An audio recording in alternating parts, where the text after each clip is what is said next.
নমস্কাৰ জেআৰজি ব্লগলৈ পুনৰবাৰ সকলোকে স্বাগতম জনাইছোঁ। আজি আমি আলোচনা কৰিবলৈ লৈছোঁ 2024 চনৰ কেন্দ্ৰীয় বাজেট সম্পৰ্কত। যোৱা 1 ফেব্ৰুৱাৰীত নিৰ্মলা সীতাৰমণে সংসদত উত্থাপন কৰে কেন্দ্ৰীয় বাজেট। 2024 চনৰ কেন্দ্ৰীয় বাজেটত বিশেষভাৱে মহিলা, যুৱক-যুৱতী আৰু খেতিয়কসকলক গুৰুত্ব প্ৰদান কৰা হৈছে। এই বাজেটত কি দিশ আছে যিকেইটা দিশে আপোনালোকক সহায় কৰিব সেই সম্পৰ্কত আজি ভিডিঅ'টোৰ পৰা আপোনালোকে জানিব পাৰিব। প্ৰথমতে আপোনালোকে চমুকৈ চাওক, এইবাৰৰ যিখন বাজেট সেই বাজেটত অৰ্থাৎ 2024-25 বৰ্ষৰ যিখন অন্তৰ্বৰ্তীকালীন বাজেট, যিহেতু এইবাৰ ইলেকশ্যন হ'ব, আপোনালোক সকলোৱে জানে জুলাই মাহত নতুনকৈ বাজেট প্ৰস্তুত কৰা হ'ব। গতিকে এইখন অন্তৰ্বৰ্তী বাজেট হয়, মানে পূৰ্ণাংগ বাজেট নহয়। গতিকে কম সময়ৰ ভিতৰত দেশৰ উন্নয়নৰ লক্ষ্য আগত ৰাখি এই বাজেটখন সংসদত দাখিল কৰা হৈছে। 2024-25 বৰ্ষত 10.5% GDP পূৰ্ব অনুমান কৰা হৈছে, অৰ্থাৎ গ্ৰছ ডমেষ্টিক প্ৰডাক্ট 10.5% অনুমান কৰা হৈছে আৰু ইয়াত 11,11,111 কোটি মূলধনী ব্যয় ধাৰ্য কৰা হৈছে।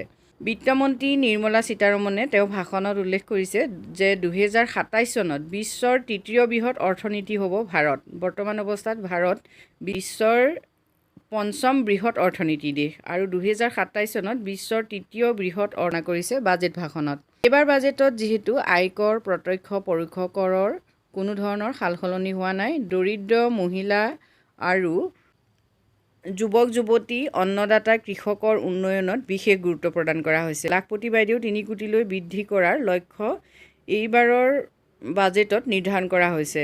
নতুনকৈ 2 কোটি প্ৰধানমন্ত্ৰী আৱাস নিৰ্মাণৰ লক্ষ্য ৰখা হৈছে। 2024-25 বৰ্ষত বিত্তীয় ঘাটি GDPৰ 5.1% হ'ব। ই হৈছে বৰ্তমান বিত্তীয় বৰ্ষৰ 5.8%তকৈ কম। চৰকাৰে পৰৱৰ্তী বিত্তীয় বৰ্ষত ধাৰ কৰিব 14.13 লাখ কোটি টকা। 2023-24 বিত্তীয় বৰ্ষত লোৱা 15.43 লাখ কোটিতকৈ ই কম। পৰিকল্পনা মতে পৰৱৰ্তী বিত্তীয় বৰ্ষত 2024-25 বৰ্ষত GDP হ'ব 10.5%। পৰৱৰ্তী বিত্তীয় বৰ্ষ ৰাজহুৱা খণ্ডৰ প্ৰতিষ্ঠানৰ নিৰ্বিনিয়োগৰ জৰিয়তে 50,000 কোটি টকা আহৰণৰ লক্ষ্য ৰখা হৈছে। 2023-24 বৰ্ষত যিটো আছিল 30,000 কোটি টকা।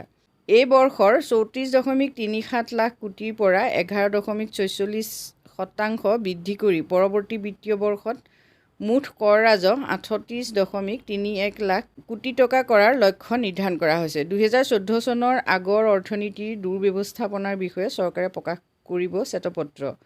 4টা প্ৰধান শ্ৰেণীৰ উন্নয়নত বিশেষকৈ গুৰুত্ব প্ৰদান কৰিছে এইবাৰৰ বাজেটখনে।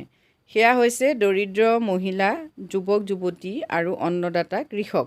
যোৱা 10 বছৰত 25 কোটি লোকৰ বহুমাত্ৰিক দৰিদ্ৰতাৰ পৰা মুক্ত হোৱাত চৰকাৰে সহায় কৰিছে। প্ৰধানমন্ত্ৰী আৱাস যোজনা গ্ৰামীণৰ অধীনত এইবাৰ 3 কোটি ঘৰ নিৰ্মাণৰ লক্ষ্য শীঘ্ৰে পূৰণ কৰা হ'ব।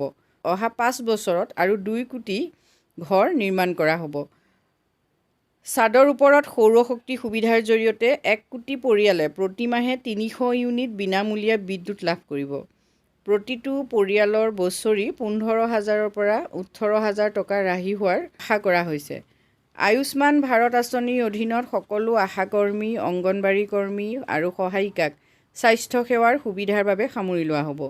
3টা ডাঙৰ অৰ্থনৈতিক ৰেলৱে কৰিডৰ নিৰ্মাণ হ'ব। বিকশিত ভাৰতৰ বাবে কৰা সংস্কাৰৰ কাৰণে ৰাজ্য চৰকাৰসমূহৰ 75,000 কোটি টকাৰ 50 বছৰৰ সুতমুক্ত ঋণ ব্যৱস্থাৰ প্ৰস্তাৱ গ্ৰহণ কৰা হৈছে।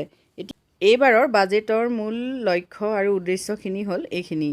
যদি আপোনালোকে ভালকৈ লক্ষ্য কৰে তেতিয়াহ'লে দেখিব যে ইয়াত বিশেষকৈ দৰিদ্ৰ শ্ৰেণীৰ উপকাৰ হোৱাকৈ চৰকাৰে বিভিন্ন ধৰণৰ পদক্ষেপ গ্ৰহণ কৰিব বুলি কোৱা কৈছে।